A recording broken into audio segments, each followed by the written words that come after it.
Aquí comienza Sin Pretexto, un espacio donde abordamos los desafíos para la construcción de una agenda de futuro. Sin Pretexto, junto a Mirna Schindler. ¿Qué tal? ¿Cómo están ustedes? Bienvenidas, bienvenidos a un nuevo capítulo de Sin Pretexto aquí por Radio USACH 94.5 y también por YouTube. Vamos a entrar hoy día en un tema que dice relación con una tremenda investigación que estuvo liderada por el Instituto Moore de Investigación sobre la contaminación de los plásticos en Estados Unidos y que publica Science Advances y que dice lo siguiente. Fíjense ustedes que 56 empresas en el mundo serían responsables de la mitad de la basura plástica que se emite, ¿no es cierto?, que se produce. Estamos hablando que la principal responsabilidad la tiene Coca-Cola, de Coca-Cola Company con un 11% de los residuos, Pepsi Company con un 5%, Nestlé aporta un 3%, Danone un 3% y Atria Phillips Morris International, la tabacalera, la empresa tabacalera, esta multinacional con un 2%. Este es un estudio que lo que hizo fue tomar el periodo desde el 2018 al 2022 y realizar la trazabilidad respecto de las compañías que produjeron estos plásticos a partir de 2 millones de residuos encontrados, ¿no es así? Y al hacer esta trazabilidad se encontró entonces que precisamente se trata de estas compañías las que tienen la mayor responsabilidad. Pero hay otro dato muy relevante en este estudio y es que la investigación mostró que, fíjense, un aumento del 1% en la producción de plástico estaba asociado directamente con el aumento del 1% en la contaminación plástica. También demostró que los plásticos de único uso, es decir, aquellas, por ejemplo, las botellas que no son retornables y que luego no se puede hacer nada con ese plástico, bueno, tienen una incidencia determinante en la cantidad de plástico que hay en el mundo. Y por lo tanto, toda la atención está puesta en, bueno, ¿qué hacemos? ¿Cómo reutilizamos mejor? ¿Cómo reciclamos mejor?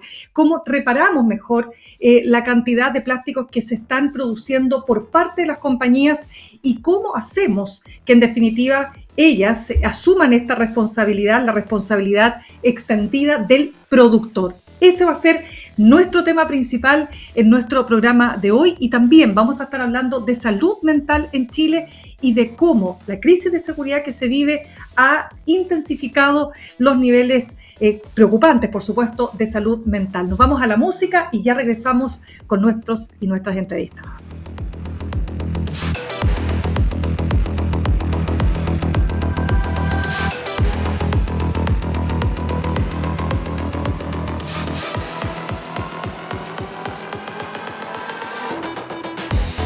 Bueno, ya estamos de regreso y les decía al comienzo que precisamente este estudio, ¿no es cierto?, del Instituto Moore de Investigación sobre la Contaminación por Plásticos de Estados Unidos, había develado que un cuarto de la basura, del total de basura plástica que se produce en el mundo, puede vincularse a 5 grandes compañías. En total se identificaron 56 marcas y esto porque precisamente el estudio lo que buscaba era trazar las marcas de los plásticos que fueron analizados para lograr llegar entonces al productor de los plásticos, ¿no es cierto? Y dar esta responsabilidad final del productor. Queremos entrar en este tema entonces y paso a saludar a nuestra siguiente entrevistada. Ella es consultora experta del Pacto Chile de los Plásticos, Tania Villara. Tania, un gusto de tenerte con nosotros esta tarde aquí en Sin Pretexto. Hola Mirna, muchas gracias por la invitación. Sí, como mencionabas, yo trabajo para el Pacto Chileno de los Plásticos. Si quieres te cuento de qué se trata esta iniciativa, ya que está muy relacionada también con la temática en que se centra el estudio al cual mencionaste.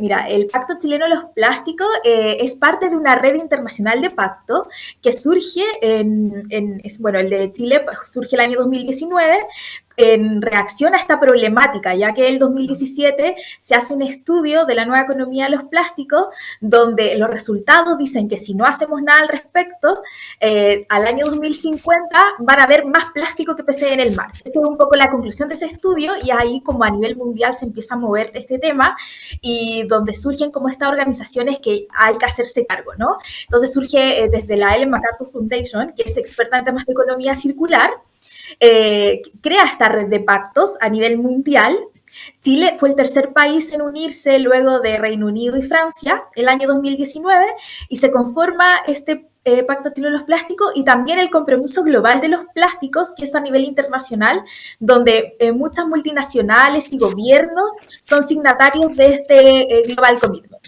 ¿Ya? Pero ahora si nos vamos a lo que es Pacto Chileno de los Plásticos, está conformado por diferentes empresas de la cadena de valor de los plásticos. ¿Qué quiere decir esto? O sea, los que son productores, ¿cierto? Las marcas, quienes ponen envases en el mercado, academia, sociedad civil, lo que son las ONG, ¿cierto? Entonces, están los recicladores también, quienes hacen los envases, o sea, todas estas múltiples empresas forman lo que es Pacto Chileno de los Plásticos y tenemos trabajamos bajo 4 metas que son las metas propuestas a nivel internacional, donde la primera se centra en eliminar los envases problemáticos e innecesarios a través de lo que es el rediseño e innovación. Luego tenemos una segunda meta que dice que el 100% de los envases que se ponen en el mercado deben ser diseñados para ser reciclables, reutilizables o compostables. Y luego otra meta que dice que 1/3 de estos también tienen que ser realmente reciclados, compostados o reutilizados. Y ya tenemos una cuarta meta donde se centra en que todos los envases que son puestos en el mercado, todos los envases desechables, tienen que contener un 25% de material reciclado. ¿Ya? Entonces, ese es como... Tania, pero espérame. Aguántate un ratito, porque vamos por parte, porque estos son temas que hay que ir desmenuzándolos de a poquito, pero déjame partir con el estudio, porque me parece muy interesante, sobre todo porque ya tenemos una ley de responsabilidad del productor final, o sea, que el productor del plástico o el que digamos, produce ese plástico para que su producto sea vendido en el mercado, tiene que hacerse responsable. Entonces, es interesante que este traceo haya llegado a 5 grandes compañías. Entonces, quiero preguntarte desde ese punto de vista, ¿qué alcance le ves tú a este resultado y que sean grandes transnacionales que están jugando un rol tan determinante en los plásticos que están produciéndose en el planeta? Sí, mira, en lo que es por ejemplo, las empresas que tú mencionaste, tanto Coca-Cola como Nestlé son parte de Pacto Chileno de los Plásticos y a nivel internacional tienen ciertos compromisos en los cuales avanzar. Lo que pasa es que, claro, esto no es de un día para otro, ¿cierto? O sea, hay que trabajar al respecto para avanzar. Si hay avance, nosotros todos los años a través de Pacto publicamos una reportabilidad que se puede descargar del sitio web de lo que circula el plástico, donde esa reportabilidad, todas las empresas que son socias de Pacto reportan cuáles son sus avances. Entonces van avanzando en estos cuatro compromisos, en estas 4 metas que yo te mencioné. Y como tú mencionabas, claro, en Chile ya existe una ley de responsabilidad extendida al productor para lo que es envase y embalajes, pero está muy reciente. Esta partió recién en septiembre del año pasado, donde se tienen que ir cumpliendo metas de valorización, ¿cierto? Donde los productores son los responsables de la recolección y valorización de estos envases al final de su vida útil y tienen que ir cumpliendo con esas metas anualmente. Entonces nosotros tenemos fijado desde el año 1 al año 12 metas que tienen que cumplir todos los productores que ponen envase en el mercado a nivel nacional. Tania, ¿qué implicancia tiene que esta investigación mostrara que un aumento del 1% de la producción de plástico se asocia con un aumento del 1% de la contaminación plástica? Claro, es como, o sea, está directo, ¿no? El crecimiento tanto de producción se relaciona con el tema de contaminación. Claro, como tú también mencionabas, o sea, se midió desde el año 2018 a 2022 y claro, es como nosotros recién partimos el 2019 y como te decía, claro, al final está existiendo, a nivel nacional está existiendo la regulación, tanto ley REP como también tenemos aprobada una ley de plástico un solo uso, ¿cierto? El 2018 se aprobó ley Chao Bolsas Plásticas, hay una hoja de ruta de economía circular que también se centra en abordar la problemática de economía circular en el país, entonces están existiendo los avances. avance. Lo que pasa es, claro, para ver los resultados no es inmediato, sino que aún está habiendo repercusión de este crecimiento que existía, ¿cierto? De lo puesto en el mercado se relaciona directamente con la contaminación, pero ya como hemos visto avances, sobre todo a nivel nacional, y eso todavía no se ha visto reflejado quizá a nivel global, en algún momento va a verse reflejado si seguimos como en este mismo camino.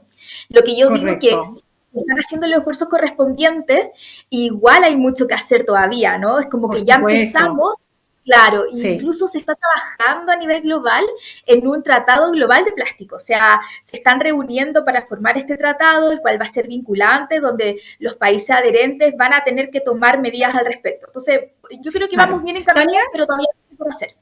Sí, déjame contar que estamos con Tania Villara, ella es consultora experta del Pacto Chileno de los Plásticos. Y otro dato que quiero también vincular con lo que ustedes van a hacer, para que nos cuentes también, ¿no?, de esta interesantísima plataforma que ustedes están desarrollando para abordar este tema, es la importancia que tiene en la contaminación por plástico, el plástico de un solo uso, que es, por ejemplo, la típica botella que no es retornable, ¿no es así? Entonces, ahí queda la botella acumulándose, en fin. Entonces, digamos, tú mencionaste algunas leyes en Chile, pero ¿cuán cerca estamos de poder alcanzar un cierto estándar para poder en Chile hacernos cargo del plástico que se produce en territorio chileno? Sí, mira, ahí, si bien está la ley REP, ¿cierto?, que partió recientemente, la ley REP incentiva a los envases reutilizables retornables, lo que es bebestible, ya que no tienen que cumplir estas metas, entonces es mejor para un productor poner este tipo de envase al mercado, ya que no hay asociado una gestión de por medio. Para los que no, los que son desechables, claro, ahí sí tienen que cumplir con estas metas.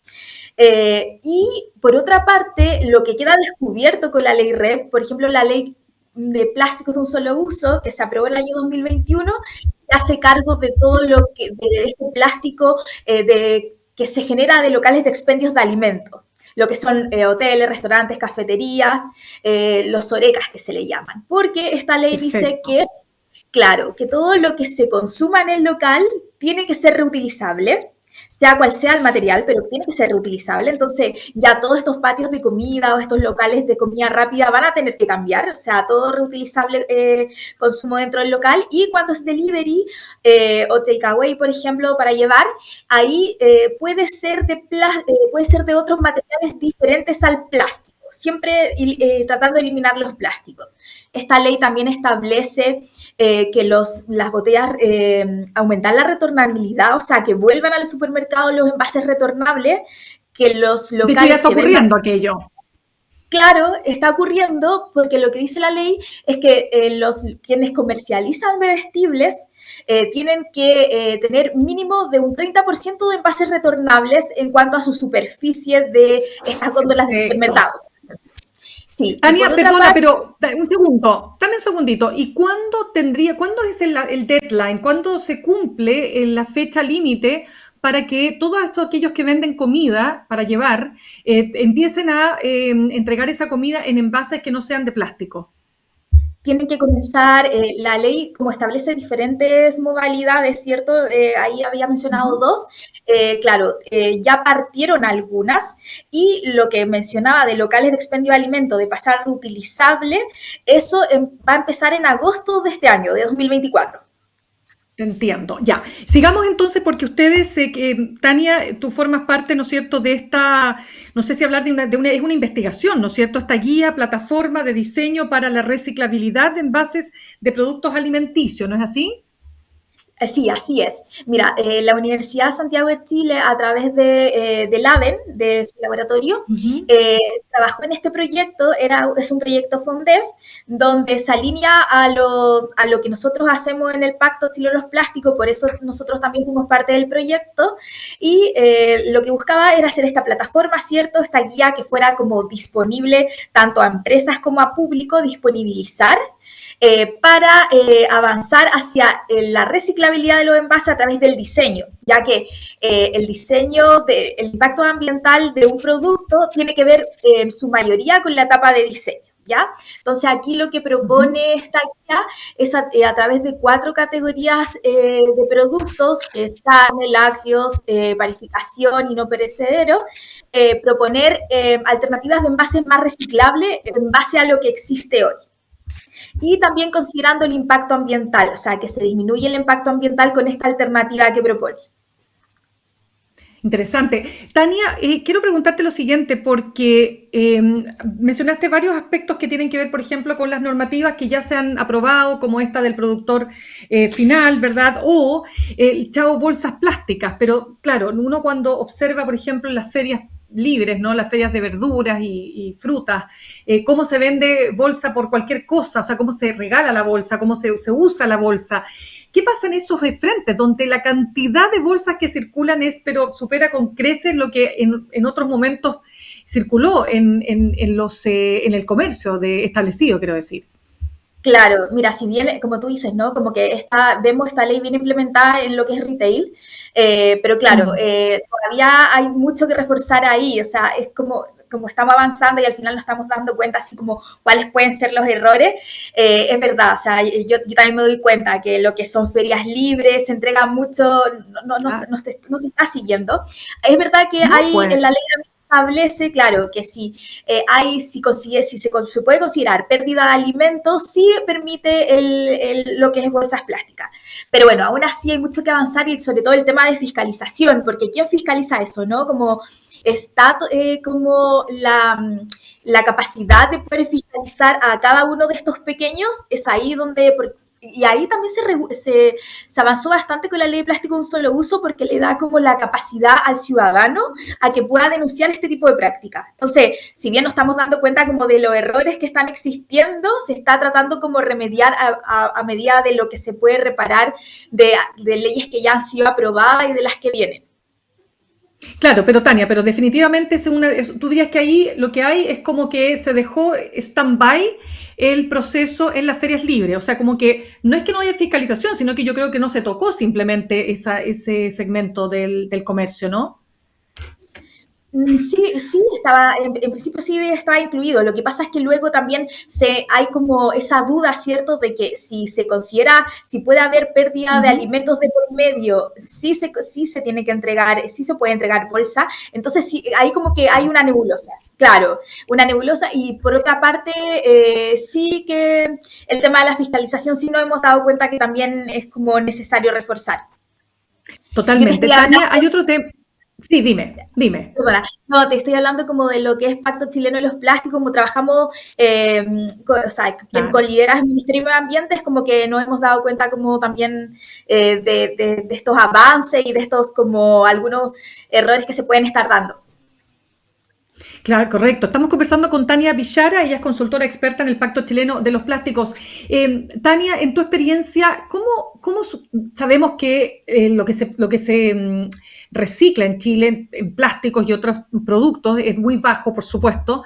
Pero quiero preguntarte, porque la otra vez escuchaba un porcentaje que me dejó muy impactada, que ya siendo bajo el porcentaje de personas que recicla de su hogar, estoy pensando, por ejemplo, hay un alto porcentaje de esos productos reciclados que se tienen que botar a la basura porque están sucios.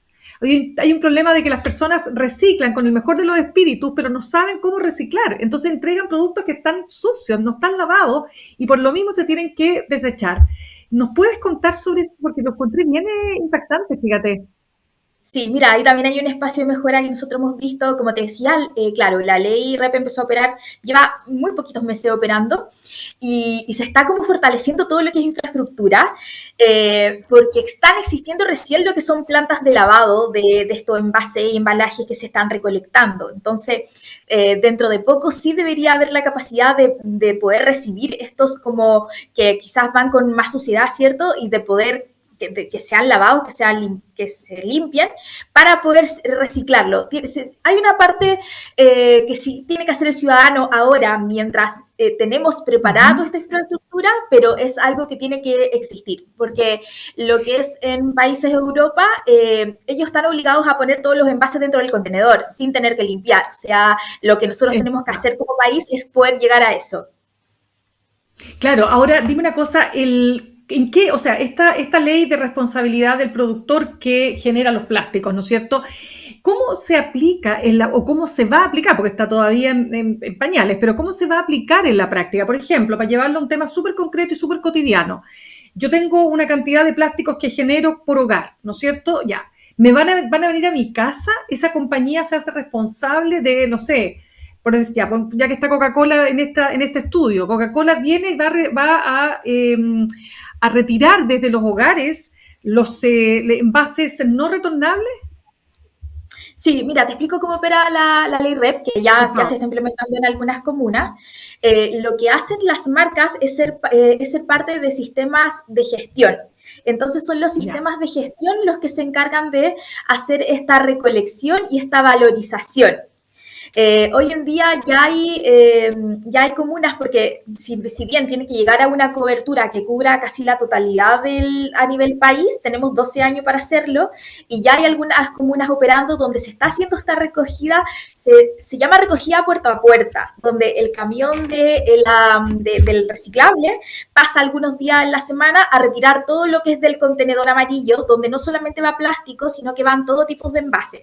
De diferentes materiales, vidrio, o sea, el vidrio va aparte, pero lo que es papel y cartón, plásticos, Tetra Pak, se recoge todo junto y luego se llevan a estas plantas de clasificación que también están recién operando, donde son clasificados estos envases por tipo de materiales y luego ya son trasladados a un valorizador, que es el que recicla este material y el que disponibiliza este material que esté listo para poder volver a ser utilizado. Es así como opera. No sé si te queda como hay alguna duda, igual lo expliqué muy rápido.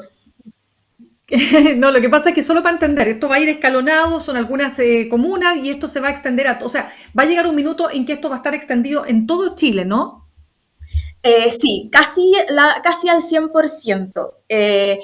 La cobertura, sí, va a ser un 90 y algo por ciento al año 12, pero recién estamos en el año 1, el año 1 fue el 2023, o sea, ahora estamos en lo que es año 2, 2024, perdón.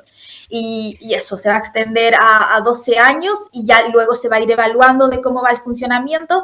En Europa lo que se ha hecho, porque la ley de responsabilidad extendida del productor allí empezó a operar en los años 90, entonces se ha ido como ajustando a que se van haciendo las metas, se han incrementado las metas. Entonces, es un poco el camino que queremos seguir aquí. O sea, alcanzamos estas metas, incrementemos aún más. Es como por ahí donde va la cosa, pero se tiene que ir a evaluar, ¿cierto? Ver cómo funciona. Estamos recién operando.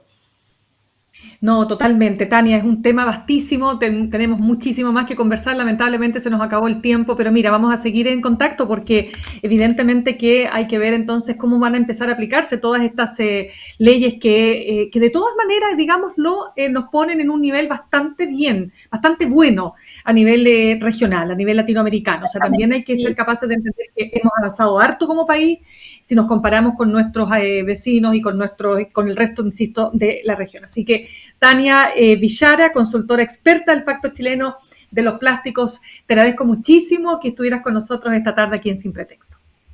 Muchas gracias, Mirna, por la invitación. Que estés muy bien. Que estés muy bien también. Hasta luego. Gracias. Bien, pues nosotros vamos a ir al corte, vamos a estar con música también, por supuesto, y al regreso vamos a estar conversando con Nicolás Núñez, él es psicólogo magíster en neurociencia social de la Universidad Diego Portales, porque fíjense ustedes que vamos a hablar de un estudio que es muy reciente del termómetro de salud mental en Chile. Esto fue realizado por la Asociación Chilena de Seguridad y la Universidad Católica y reveló, una de las cifras que les voy a adelantar, que un 24,8% de una muestra de 2.600 personas presentan actualmente enfermedades de salud mental que pueden llegar a ser causantes de trastornos como la depresión, la ansiedad y los trastornos del sueño. Vamos a un corte, ya regresamos.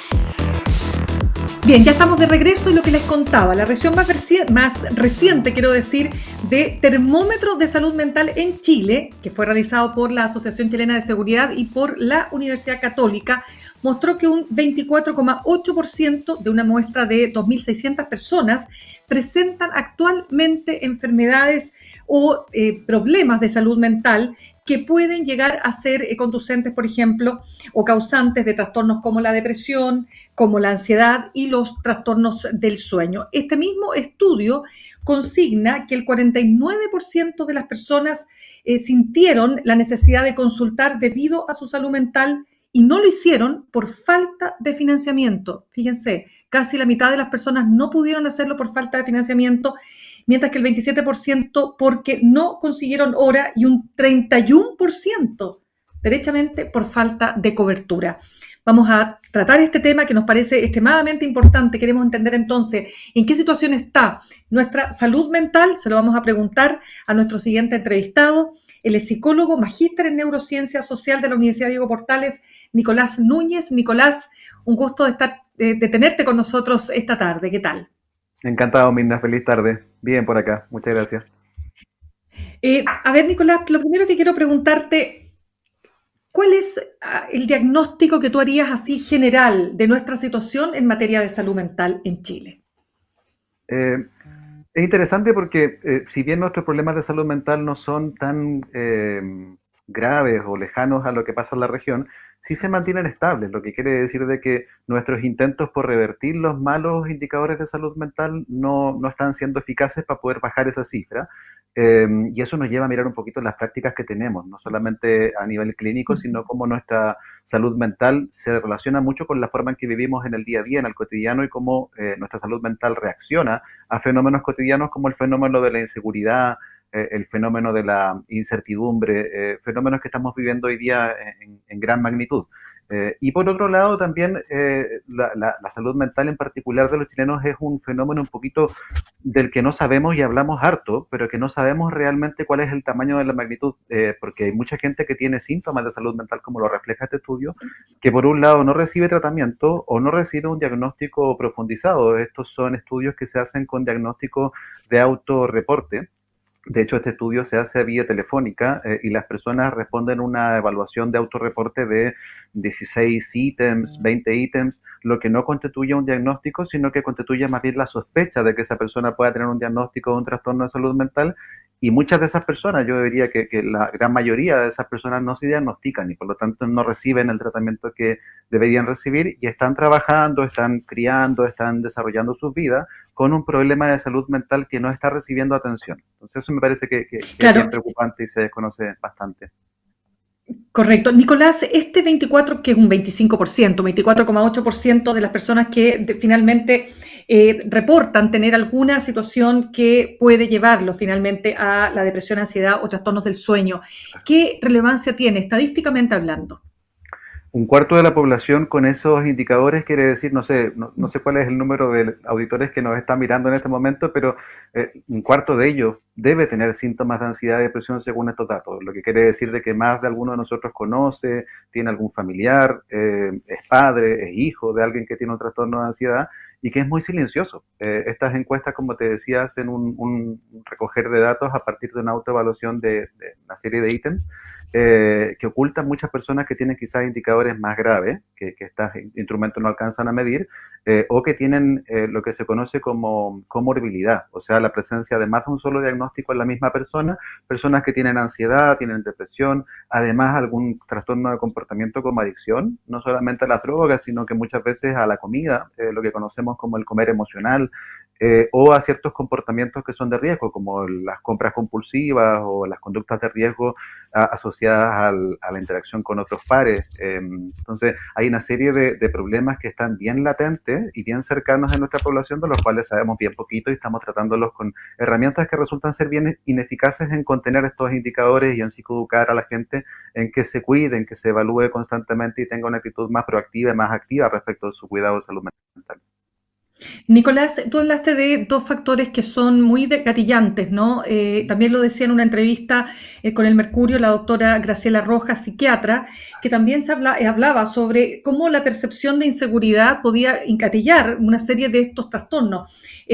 Tú hablaste inseguridad, hablaste de incerteza. ¿De qué manera esos dos factores están siendo determinantes en lo que ustedes están observando en este estudio? Claro, los datos vienen de estudios recientes. Hay un estudio reciente del año 2016 que incluso midió con datos norteamericanos, son datos de la década de los Ujú. 90, pero agarró estos datos y comparó la consecuencia de la percepción de inseguridad en las personas 10 años después. Y 10 años después, las personas que reportaban sentirse más inseguras en sus barrios tenían más enfermedades de salud física como hipertensión, eh, obesidad, qué sé yo, o enfermedades de salud mental como depresión, ansiedad, estrés, adicciones. Entonces hay datos que son bien ya, y ya están manifestando esto ya de forma bien evidente, de la relación que hay entre estar con una sensación permanente de inseguridad y lo que yo hago con esa sensación, que es en el fondo lo que hace la gente es que se encierra en sus casas, tiende a ocupar menos los espacios públicos, tiende a ocupar menos los espacios sociales, y cuando sale a los espacios sociales tiende a tomar menos contacto con el vecino, con la persona que tiene al frente, evita el contacto visual. Hay un mecanismo muy interesante a nivel neurobiológico del contacto visual. Cuando tú te miras con otra persona, logras saber si esa otra persona es una persona que te puede prestar ayuda, amabilidad, o una persona con la que te tienes que cuidar, y la gente ahora está evitando el contacto visual por esa sensación de inseguridad, y eso se repercute, claro, en que hay altos niveles de hormonas de estrés, altos niveles de hormonas de malestar Ya. psicológico dentro de un organismo de forma constante, y una persona que se aísla, que se encierra y que como consecuencia va generando mayores síntomas, no solamente de salud mental, sino como te decía, de salud física.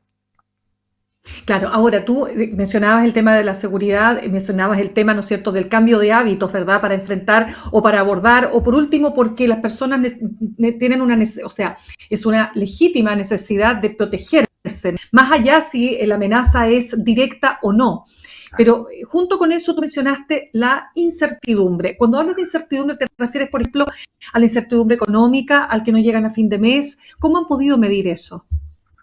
Son todas las que van sumando, es multidimensional el tema de la incertidumbre. La gente necesita explicaciones para sus eventos, para los eventos que ocurren a nivel cotidiano, y quien usualmente es encargado de traducir lo que pasa en los eventos cotidianos, lo que pasa con los carabineros, lo que pasa con los conflictos, este conflicto que fallece, eh, todas las cosas que van pasando con los asaltos a diario, son interpretados muchas veces por políticos, por matinales, por medios de comunicación que no tienen quizás un interés de informar como este medio que tiene un interés muy centrado en manifestar información, datos verídicos, qué sé yo, y que muchas veces lo que hacen es contribuir a una sensación de que el país está descontrolado, de que si yo salgo a la calle me voy a encontrar con eventos extremadamente negativos. Entonces, mucho de la respuesta de estrés tiene que ver con más la percepción que yo veo de lo que está pasando en mi país que con lo que realmente está pasando en mi país. Y eso ya lo sabemos hace mucho rato, la percepción de riesgo es un indicador claro de riesgo para la salud mental. Una persona que está constantemente percibiendo amenazas, percibiendo riesgos, porque en los medios de comunicación masivos, porque en las redes sociales, en Instagram, en Twitter, en TikTok, se habla constantemente de eventos negativos, de una interpretación de lo que está pasando en el país extremadamente catastrófica. La persona responde a eso como si estuviera realmente pasando y ejecuta comportamientos de autocuidado como si realmente estuviera pasando, y eso eventualmente genera una consecuencia incluso peor. Entonces, claro, las herramientas de autocuidado muchas veces pasan por tomar más contacto con la comunidad, pasan por también políticas públicas que incorporen a la población más en las plazas, en los espacios públicos, actividades que lleven a la familia a compartir en espacios públicos para que la gente tenga esa sensación de seguridad en el barrio a partir de ver a sus vecinos, a partir de ver de que puedan recuperar un espacio público como una plaza para que los niños puedan jugar, y no huyendo de estos espacios públicos porque creen que efectivamente van a experimentar algún siniestro. Yo creo que esos pueden ser conductas de autocuidado comunitario, y a nivel más personal pedir ayuda cuando sea necesario, y ahí tenemos un gran problema, que es que la mayoría de la población que no consulta en salud mental, no solamente con psicólogos, con psiquiatras, con médicos, no lo hace porque no cree en que eso les va a ayudar. Entonces tenemos un gran problema de confianza, de desconfianza en la solución, no solamente en la sociedad, sino que también en las instituciones para hacerse cargo de nuestro malestar. Y por eso, claro, Sí, la ciencia, la evidencia puede ser un camino para que la gente pueda empezar a confiar nuevamente en datos y no solamente en percepciones. correcto. Conversamos a esta hora con Nicolás Núñez, él es psicólogo, magíster en neurociencia social de la Universidad Diego Portales. Nicolás, porque hablábamos, ¿no?, depresiones, hablamos de cuadros de ansiedad, hablamos de problemas de sueño. ¿Cuánto prevalece uno respecto del otro en Chile? ¿Cuál es, dirías tú, digamos, el problema de salud mental más prevalente en la sociedad chilena? Según los datos de este estudio, y siempre hay Ujú. que mirarlos con un poquito de distancia también, porque como te decía, hay muchos datos que no tenemos simplemente porque no hemos preguntado, no hemos explorado ahí, pero según los datos de este estudio, los trastornos asociados a los síntomas de ansiedad son los principales. Hay un Ansiedad. resumen ahí que Ya. Daniela Campos, la jefa técnica de riesgos psicosociales de Ujú. la H, ella detalla ahí que los síntomas más comunes son la preocupación excesiva, los problemas para relajarse. Preocupación excesiva ocupan 28,5% de los problemas más comunes, un 24,3% el sentir nervios, angustia o mucha tensión, un 23,3% ser incapaz de no preocuparse. Entonces, todos estos síntomas se asocian muchas veces a síntomas de ansiedad, pero otras veces tienen que ver también con síntomas depresivos o comorbilidad, la presencia de ambos. Y nos hablan de una constante hipervigilancia a los riesgos, una constante percepción de que hay riesgos que yo tengo que estar monitoreando, y que bajar la guardia en el fondo puede ser riesgoso para mi salud. Entonces que mi sistema nervioso esté muy activo la mayor parte del tiempo, y como consecuencia de eso que mi tiempo de reposo, mi calidad de descanso se deteriore, y con ello mi calidad de vida. La gente reporta que uno de los principales problemas de su calidad de vida tiene que ver con la incapacidad para descansar. Personas que pasan en la cama 10 Mm. horas, 9 horas, pero que descansan 4, 5 de esas 9 horas porque se están dando vueltas en la cama o se levantan porque no pueden conciliar el sueño, debido a que sus sistemas nerviosos están expresando esta sobreexposición a señales de riesgo. Fíjate que eso es muy importante lo que tú señalas. Estás siempre en alerta porque te pueden robar, porque te pueden asaltar, porque te puede pasar algo malo, ¿no? Eso de todas maneras. Ahora, desde el punto de vista de la ingesta de medicamentos antidepresivos, ¿es cierto que nosotros tenemos un porcentaje muy alto a nivel mundial o es más mito urbano? No, tenemos cifras muy comparables. Yo creo que ahí los líderes son la población norteamericana. Ellos tienen datos un poquito más disparados en la región, pero acá tenemos lamentablemente muy presente el tema del consumo no controlado de los fármacos. La gente no sé, se presta fármacos, se venden en las ferias libres, se los consiguen de alguna manera, y es muy frecuente que las personas decidan tomar los fármacos de esa manera y no controlados por un médico, muy relacionado con el problema que te comentaba hace un rato atrás, de la desconfianza en los profesionales de salud, a partir de la experiencia Qué del vecino que evidente. tuvo una experiencia negativa con algún médico, con algún psicólogo, a partir de la propia experiencia que generalizan, que dicen, no, mira, sabes que no confío en un profesional, prefiero hacerlo yo, prefiero cuidar mi propia salud con mis propios medios. Y claro, pues están estas personas que tienen acceso a ansiolíticos, antidepresivos, o que iniciaron un tratamiento farmacológico con antidepresivos hace 10 años atrás y dejaron de controlarlo, pero se mantuvieron tomando el antidepresivo. Entonces, claro, esas personas, ¿cómo obtienen esos fármacos? Usualmente en el mercado y no regulado, ¿Qué? y con eso no Claro, controlan. Nicolás, correcto. ¿Y qué riesgos en ese sentido tiene, sobre todo para efectos de la salud mental, por cierto, la automedicación? Es extremadamente riesgoso porque mantiene a la persona en una condición de no abordaje de sus síntomas. La persona puede tener procesos de recuperación y no ser controlado, y al no ser controlado esa persona puede mantenerse enferma. Ahí es cuando hablamos de, por ejemplo, depresiones crónicas, depresiones que llevan 10 años, 12 años. La gente a veces normaliza eso. Tenemos un aspecto como bien cultural asociado al concepto de depresión endógena, esta idea de que la depresión está en tu sangre, en tus genes, y sin duda hay factores genéticos que influyen en que tú tengas mayor riesgo o menor riesgo a la depresión, pero ningún tratamiento debería durar 10 o 12 años. Es un tratamiento inefectivo, y eso es probablemente indicador de la falta de control, de la necesidad de control de ese tratamiento con otro profesional, con otro equipo, o con un profesional porque no lo estás controlando, lo estás llevando de forma autónoma. Nicolás, hay una cifra que me parece muy importante que entendamos cuál es la implicancia que esto tiene, ¿no? Que el 49% de las personas que sintieron la necesidad de consultar debido a su salud mental no lo hicieron por falta de financiamiento, un 27% porque no consiguieron hora y un 31% por falta de cobertura. A ver, vamos por parte. Claro, ahí es muy interesante porque tú podrías sumar esos dos indicadores, el de falta de cobertura y el de falta de financiamiento, asumimos que la falta de cobertura se asocia a esas personas que tienen algún nivel de cobertura privada y que su plan no lo Claro. permite. Y eso podríamos pensar en las mujeres principalmente, podríamos pensar en algunos grupos de riesgo que, claro, cuyos planes no tienen tan buena cobertura en salud mental como las de hombres. A mí me toca recibir a personas en la consulta y, claro, cuando son hombres me comentan, yo termino pagando muy poquito de lo que te pago a ti, Nicolás, así que no me cuesta nada mucho venir para acá. Pero las mujeres hacen un tremendo esfuerzo, entonces hay una tremenda carga ahí económica que ciertamente le pega a grupos que son particularmente muy vulnerables. Los datos para ansiedad son mayores en mujeres que en hombres, entonces lamentablemente Ya. aquellos que más necesitan ayuda tienen menos apoyo para poder tomarla.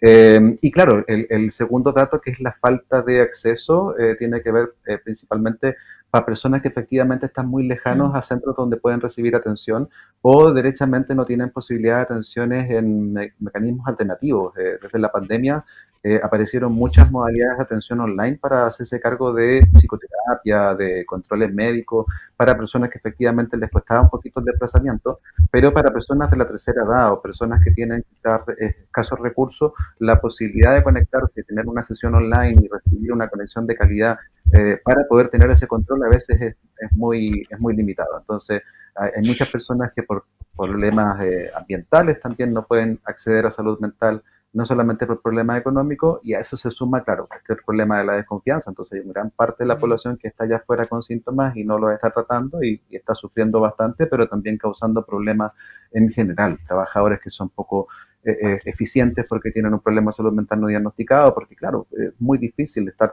con una depresión, no recibir tratamiento y tratar de concentrarte en el trabajo, tratar de resolver problemas, es extremadamente difícil. Nicolás, el presidente Gabriel Boric había establecido que la salud mental iba a ser una prioridad, ¿no es cierto?, de su gobierno. ¿Cómo evalúa las políticas públicas que se han implementado bajo esta administración, digo, para cumplir ese objetivo? Mira, yo desconozco un poquito lo que se ha estado haciendo, sí lo que me queda presente del año pasado es lo que se estuvo haciendo con este programa de prevención del suicidio. Eso me parece que es súper interesante y es muy importante que tengan, que hayan canales, que haya información, que la persona tenga varias maneras de llegar a tratamiento a través de su familia, a través de amigos, a través de diferentes personas que puedan recibir información. Y eso sí lo vi el año pasado muy presente, los canales de ayuda, los programas de prevención del suicidio. Pero sí yo veo que hay una necesidad que no se está recogiendo. Veo que hay mucha gente que tiene necesidades de salud mental y los datos nos hablan de eso. Hay una encuesta muy reciente que habla de que la mayoría, creo que es un 64%. Tengo en este momento, voy a buscar a ver si encuentro Sí, por la favor. encuesta, Búscalo con pero tranquilidad porque nos interesan esos datos. es muy grande el número de personas que atribuyen al principal problema de los chilenos el problema de salud mental. Entonces hay acuerdo en que la gente se da cuenta que es un problema. Y hay una conducta que no es coherente con eso. O sea, la gente se da cuenta que necesita atención en salud mental, pero no acude a recibir atención en salud mental. Y eso nos habla de un vacío que podría llenarse perfectamente con políticas públicas, con psicoeducación, con programas, no necesariamente de tratamiento por un psicólogo, por un psiquiatra, porque eso efectivamente tenemos que hacerlo con población que tiene diagnósticos de salud mental, pero ojalá de prevención en salud mental. Programas que, como te decía, trabajen a nivel más comunitario con devolverle la sensación de seguridad a las personas, la sensación de comunidad a partir de recuperar espacios públicos, que tengan un foco en la salud mental. Y programas en los colegios, programas de psicoeducación emocional para poder revertir un poquito las cifras que son las más dramáticas en salud mental. Nuestra población infantil es la que está más enferma, mucho más que la población adulta. Si miramos los datos de la encuesta nacional de salud mental del año 2022, el 54% de adolescentes tiene un trastorno de ansiedad, o sea, es el doble de lo que vemos en la población adulta. Y eso, claro, se podría atajar mucho antes si es que nosotros tuviéramos programas de psicoeducación emocional, tuviéramos programas de prevención en salud mental en los colegios y una población de docentes y quizás programas instalados en los colegios que fueran capaces de llenar estos vacíos. Nicolás, para cerrar y dar una cuota de esperanza, ¿no es cierto?, respecto de qué hacer para aquellas personas que no pueden, no les alcanza definitivamente, que probablemente sea la gran mayoría, ¿no?, dada, digamos, los ingresos en este país, ¿no?, que no tiene, no le alcanza para pagar una consulta. ¿Qué alternativa? Sí, nosotros de hecho veníamos a ofrecer un poquito una alternativa. Lo que nosotros estamos tratando de hacer es hacer tratamientos basados en la evidencia, justamente para devolver un poquito la confianza a las personas en tratamientos Mm. estandarizados, tratamientos que tengan algunas medidas objetivas. Así que hemos diseñado un tratamiento particularmente que tiene un foco social, lo implementan terapeutas que se forman con nosotros en esta metodología y a través de esa formación nosotros podemos ofrecer estos tratamientos de forma gratuita. En este caso tenemos 4 tratamientos que podemos ofrecer en este espacio. Así que si la gente que nos está mirando le llama la atención y quiere optar a alguno de estos tratamientos, puede hacerlo simplemente siguiendo nuestra cuenta de Instagram. Nuestra cuenta de Instagram tiene un objetivo de justamente transmitir mucho contenido psicoeducativo, así que hay hartas entrevistas, ahí van a poder tener acceso a harta información de prevención en salud mental, y por eso nos interesa que la gente nos pueda seguir y siguiéndonos, que Eso. comenten el post, estoy comprometido con mi salud mental, y yo recojo esas personas y las contacto para ofrecerles estos cupos gratuitos. Son 4 terapias completas, son 4 terapias de Mira, qué buena. 12 meses, perdón, de 12 sesiones, son 3 a 4 meses. Perfecto. Y eso es un poquito algo que yo sugiero mucho que la gente tome como en mente cuando haga tratamientos, que se fijen metas cortas, que se fijen metas de tratamientos de 3, 4 meses. Los tratamientos eternos probablemente son tratamientos que ya están demostrando ser ineficaces. Así que para este grupo de personas yo sugeriría quizás mirar este tipo de iniciativas. Hay muchas iniciativas en redes sociales de psicólogos que se están agrupando haciendo esto mismo que estamos haciendo nosotros para poder acercar salud mental a un bajo costo. El programa, si no puedes acceder al cupo gratuito, tiene un costo de 8.000 pesos por sesión, es un costo bastante abordable. Si Ujú. piensas en que el precio promedio del colegio de psicólogos es entre 20 y 25.000 pesos por sesión, es un costo bastante abordable.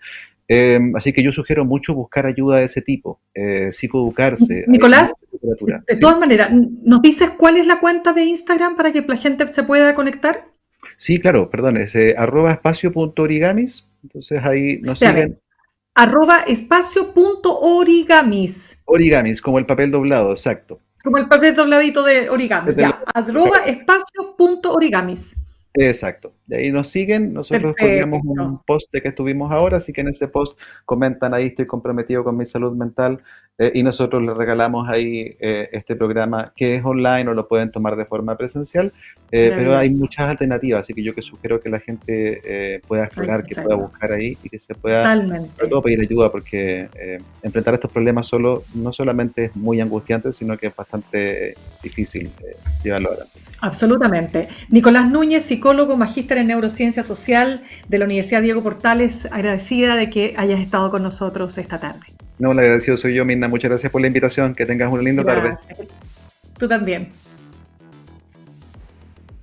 Bien, pues cerramos nuestro programa de hoy. Los dejo y las dejo invitados para que continúen en sintonía de Radio USACH y nosotros nos reencontramos en otra oportunidad a las 6 de la tarde aquí en Sin Pretexto. Que tengan un buen fin de jornada.